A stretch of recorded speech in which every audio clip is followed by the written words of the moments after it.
चैत्री पूर्णिमा के दिन श्री हनुमान जी महाराज का प्रागट्य हुआ। फिर गतिमान, रतिमान, मतिमान, कैतुमान, व्रतिमान, ऐसे हनुमान जी के 5 भाई और जन्म, तो 6 भाइयों का जन्म हुआ है। 6 भाई। पंचमुखी हनुमान का एक स्मरण, पंचमुखी हनुमान का एक भाव। महाराज जैसे बहुत ज्यादा तकलीफ अगर व्यक्ति को हो गई है, बहुत कष्टमय जीवन चल रहा है, हार गए हर जगह से और तकलीफमय जीवन चल रहा है, तो पंचमुखी हनुमान का एक शिव महापुराण का और स्कंद पुराण का एक बड़ा सुंदर मंत्र है। उस मंत्र को आप सब एक बार हमारे साथ में बोलें। ओम नमो हनुमते रुद्र अवताराय सर्व शत्रु संहारणाय सर्व रोग हराय सर्व वशीकरणाय रामदूताय स्वाहा। बस इस मंत्र को हाथ में काली तिल लेकर, एक जौ लेकर और गूगल लेकर, थोड़ा सा उसमें गाय का घी डालकर, कंडे को या अग्नि को जलाकर इस मंत्र का 11 बार 21 बार जाप कर कर अपनी कामना कर कर छोड़ दीजिए। कैसा भी रोग हो, बीमारी हो, कष्ट हो, दुख हो, तकलीफ हो, 21 दिन के अंदर वो आनंद आना प्रारंभ कर देता है। इस मंत्र, स्कंद पुराण का, शिव महापुराण का ये मंत्र मूल पंचमुखी हनुमान सुख देंगे। और एक और चीज याद रखिए महाराज, यदि कोई काम के लिए जा रहे हो, कोई व्यापार के लिए जा रहे हो या नौकरी करने के लिए जा रहे हो और लगी नहीं रही, बहुत तकलीफ पा रहे हो, सर्विस ही नहीं लग रही, बहुत कष्टमय हो गया, तो निवेदन करूंगा 5 पीपल के पत्ते पर बेसन के 5 लड्डू घर में बने हुए, गाय के घी के 5 लड्डू रख लो। उस लड्डू के बीचों बीच एक आटे का दिया और उसमें तिल्ली का तेल डालकर इसी मंत्र का प्रयोग कर कर पंचमुखी हनुमान का किसी भी हनुमान के मंदिर में जाकर, दक्षिण मुखी हनुमान के मंदिर में जाकर उसको रख कर आ जाइए। इसके बाद आप उस काम के लिए जाइए, आपका काम सफल हो जाएगा। आपको किसी को नहीं कहना पड़ेगा कि हाथ जोड़ना नहीं पड़ेंगे, किसी के पांव नहीं पड़ना पड़ेंगे, तुरंत काम होगा। बस इस मंत्र का स्मरण कर कर पंचमुखी हनुमान का भूतेश्वर जो मंत्र है वो सुख देने वाला। आज भी नियम है महाराज, जिसकी फैक्ट्री नहीं चलती हो, प्रॉपर्टी की आप खरीदारी बेचादारी करते हो, प्रॉपर्टी से जुड़ा हुआ काम करते हो या लोहे से जुड़ा हुआ करते हो या फैक्ट्री आदि का कर्म करते हो, कोई मैन्युफैक्चरिंग करते हो, वो नहीं चल रहा, तो हनुमान जी के उल्टे पांव का सिंदूर लीजिए और हनुमान जी के दूसरे नंबर के भाई गतिमान का नाम लीजिए। किसका नाम लेना है? गतिमान। गतिमान का नाम लेकर फैक्ट्री के बाहर या फैक्ट्री पर एक स्वस्तिक का निर्माण कर दीजिए, हनुमान जी के उल्टे पांव के सिंदूर और गतिमान का नाम लेकर। कभी आपकी फैक्ट्री कोई काम नहीं निकालेगी, उन्नति की ओर ही लेकर जाएगी, कभी घाटे की ओर नहीं जाएगी। गतिमान का नाम, रतिमान, केतुमान, मतिमान, ये जितने भी नाम है हनुमान जी के भाइयों के, ये सब कल्याण करते, एक एक नाम कल्याण करते हमारे, एक एक।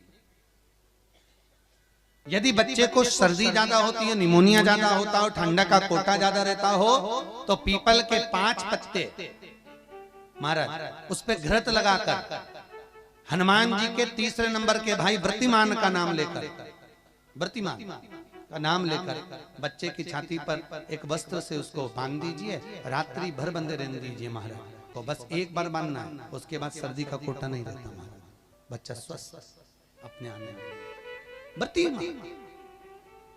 हनुमान जी महाराज के जितने भी भाई हैं सबका आनंद सुख चरणारविंद। अगर किसी पति पत्नी में झगड़ा चल रहा हो, प्रेम नहीं बढ़ रहा हो, बहुत क्लेश हुई और अदालत में बात पहुंच गई, तलाक होने वाला है, तो भी गतिमान का नाम लेकर हनुमान जी के मंदिर में एक ध्वजा लगा दी जाती है और उस पर ध्वजा पर स्वस्तिक बना दिया जाता है गतिमान का नाम लेकर। तो पति पत्नी का प्रेम वापस बढ़ जाता है और तलाक नहीं होता है महाराज। जिसका तलाक नहीं चाहिए, अगर मन से सोच के बैठे कि तलाक चाहिए तो मत करना, पर नहीं चाहिए, प्रेम बढ़ाना है, उसके लिए गतिमान। ये लोग तो ऐसे हैं, उनका आज तक हनुमान चालीसा पढ़ना नहीं है। आज तक कोई चालीसा, चाहे गायत्री चालीसा हो, लक्ष्मी चालीसा हो, शिव चालीसा हो, पढ़ना ही नहीं आती। बस बैठ गए भगवान के सामने और पढ़ लिया आसन लगा के। नहीं नहीं नहीं, चालीसा पढ़ने का भी एक नियम है। अगर कोई लक्ष्य लेकर पढ़ रहे हो तो उसका एक नियम है। पूरी जिंदगी पढ़ते रहोगे तो भगवान की प्राप्ति नहीं है, पर लक्ष्य लेकर अगर पढ़ा है आसन से, जिस भगवान की चालीसा पढ़ रहे हो उसकी मूर्ति या उसका फोटो आपके सामने होना चाहिए। एक घी का दिया, अगर हनुमान चालीसा पढ़ रहे हो तो या तो घी का दिया जलाओ, वो भी गाय के घी का हो, भैंस के घी का मत जलाना। हनुमान जी कभी प्रकट नहीं होंगे भैंस के घी से। घी का दिया लगाइए अगर चालीसा का पाठ कर रहे हो हनुमान जी का। और बहुत ज्यादा संकट है, बहुत ज्यादा परेशानी है तो हनुमान चालीसा का पाठ करो तो तिल्ली के तेल का दिया लगाओ। काली तिल के तेल का दिया, तिल का तेल का दिया हनुमान जी के सामने आसन बिछाकर। बहुत तकलीफ है तो 3 पाठ प्रतिदिन करो और एक आसन से जितने समय 9 बजे अगर आप बैठते हो पाठ करने तो 9 बजे ही बैठना है। 11 दिन तक प्रतिदिन 3 पाठ रोज करो। एक पानी का लोटा, कलश, तांबे का जल अर्थात तांबे का लोटा हो, स्टील का लोटा हो, तुम्हारे पास जो कलश हो उसमें जल भरकर एक सिक्का उसमें पटक कर, एक लौंग पटक कर प्लेट से ढक कर रख दो और प्रतिदिन बस टाइम पर बैठकर पाठ करो। 11 दिन पूर्ण होंगे, जिस कामना से आपने पाठ करा है बस वो सिक्का, वो लौंग कलश में से निकाल लो, जल का आचमन करो और जिस काम के लिए करा है वो जल उस प्रयोग में ले लो। उस प्रयोग, किसी से बात करने जाना है तो वो जल पी कर जाइए, कोई से हाथ मिलाना है तो वो सिक्का, वो लौंग अपने हाथ में रखिए, अपने साथ रखिए। जब अपना कोई पैसा अटक जाता है, कोई कार्य अटक जाता है, कोई फाइल अटक जाती है, कोई काम नहीं होता तो 5 जगह पर जल चढ़ाना प्रारंभ कर देते। पहला, ये शिवलिंग जलाधारी, बीच में अशोक सुंदरी का स्थान, 5 जगह पर हम जल चढ़ाना प्रारंभ कर देते हैं जब कोई काम अटकता। पहला गणेश जी के स्थान, दूसरा षडानंद कार्तिकेय का स्थान, तीसरे नंबर पर अशोक सुंदरी का स्थान, चौथे नंबर पर जलाधारी के चारों तरफ और 5वां शिवलिंग का स्थान। जब हम यहाँ से जल चढ़ाना चालू करते हैं, फिर जल को यहाँ चढ़ाते हैं, फिर मध्य चढ़ाते हैं, फिर जलाधारी पर चढ़ाते हैं, उसके बाद शिवलिंग पर हम जल चढ़ाते हैं और धीरे धीरे जल चढ़ाकर अपनी जब कामना कहते हैं, कितना भी कहीं पर भी पैसा अगर अटका होता है, 3-4 महीना अगर लगातार रोज जल चढ़ा है तो बाबा रास्ता खोज ही देता है, वो आता है। हनुमान जी के एक भाई का नाम है गतिमान। क्या नाम है? गतिमान। कभी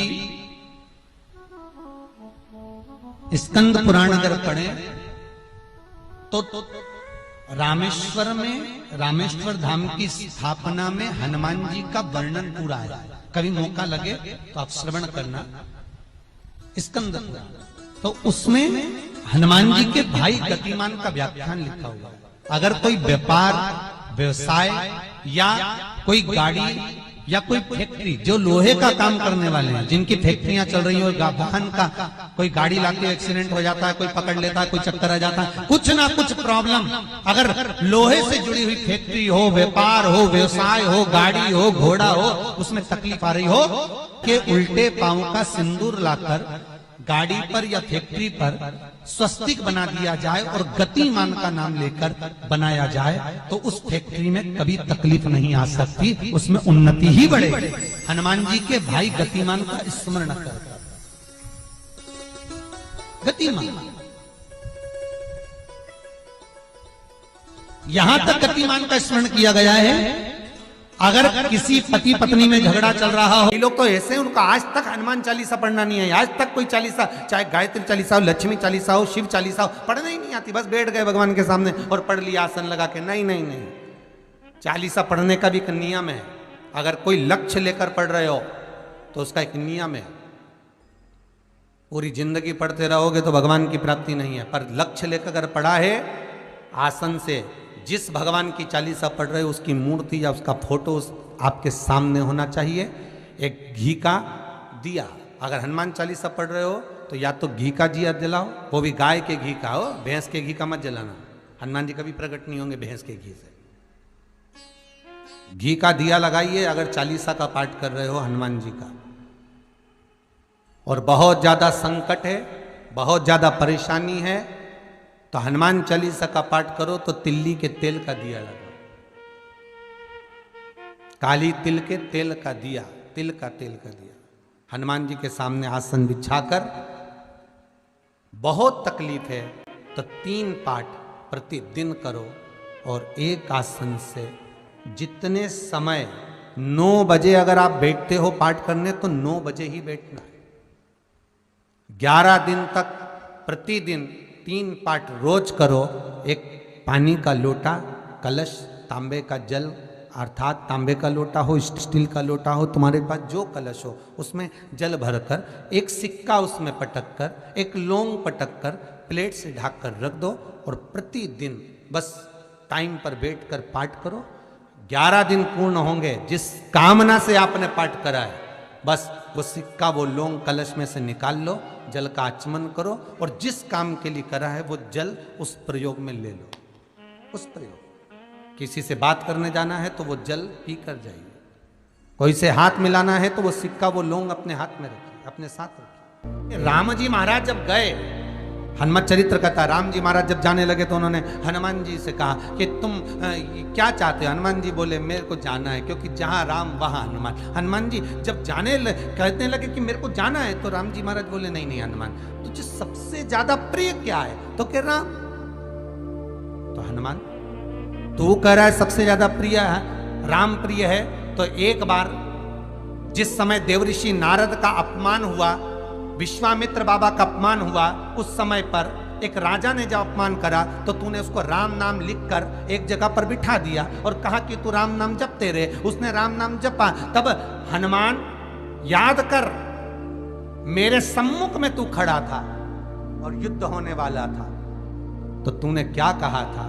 प्रभु आप इसको मार नहीं सकते क्योंकि ये आपका नाम ले रहा है। राम से बड़ा होता है राम का नाम, आप इसे मार नहीं सकते।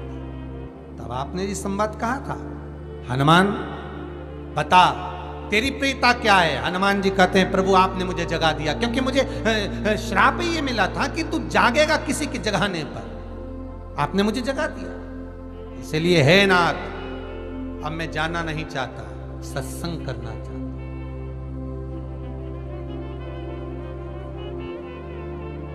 श्री राम जी का चरित्र, अब मैं सत्संग करूंगा, भजन करूंगा, नाम जाप करूंगा। पर राम जी जानते हैं हनुमान से, कहा हनुमान मेरा जाने का समय आ गया, मुझे तो जाना पड़ेगा ना। सीता पृथ्वी में चली गई, मुझे भी जाना है। मैं सरयू के जल में अपने प्राणों को त्यागूंगा, मानव का शरीर है, इसको त्यागना तो पड़ेगा ना हनुमान। हनुमान जी बोले तो त्याग दो, त्यागने में क्या दिक्कत है, त्यागो आप तो। पर दिक्कत एक बहुत बड़ी है। तो राम जी ने जैसी कहा दिक्कत बहुत बड़ी है, तो हनुमान जी पूछे ऐसी कौन सी दिक्कत है? हनुमान जी के शब्द सुने तो राम जी बोले, जब जिस समय पर तुम सूर्य को निगल गए थे, इंद्र को क्रोध आया था और इंद्र ने तुम पर वज्र का जब प्रहार करा था, जब वज्र का प्रहार इंद्र ने करा तब तुम्हारा नाम हनुमान हुआ। तब सारे देवी देवताओं ने तुम्हें वर प्रदान करा। उस जगह पर यमराज भी खड़ा था, तो यमराज ने तुम्हें वर दिया था कि जहां हनुमान होगा वहां यमराज नहीं होगा। अब दिक्कत यह है कि मुझे प्राण त्यागना है और तू मुझे 1 मिनट के लिए नहीं छोड़े, तो यमराज आएगा कैसे? दिक्कत वहां अड़ी पड़ी।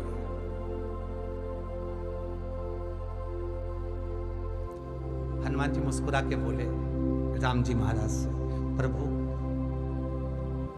मैं आपके बिना रह नहीं सकता। तो राम जी बोले मैं भी जानता हूं कि तू मेरे बिना नहीं रह सकता, पर एक काम तो कर सकता है ना। क्या? मैं अगर कोई काम बताऊंगा तो तू करेगा कि नहीं करेगा? हनुमान जी बोले आपका काम और मैं ना करूं, ऐसा कभी हुआ है? जरूर करूंगा। ठीक है।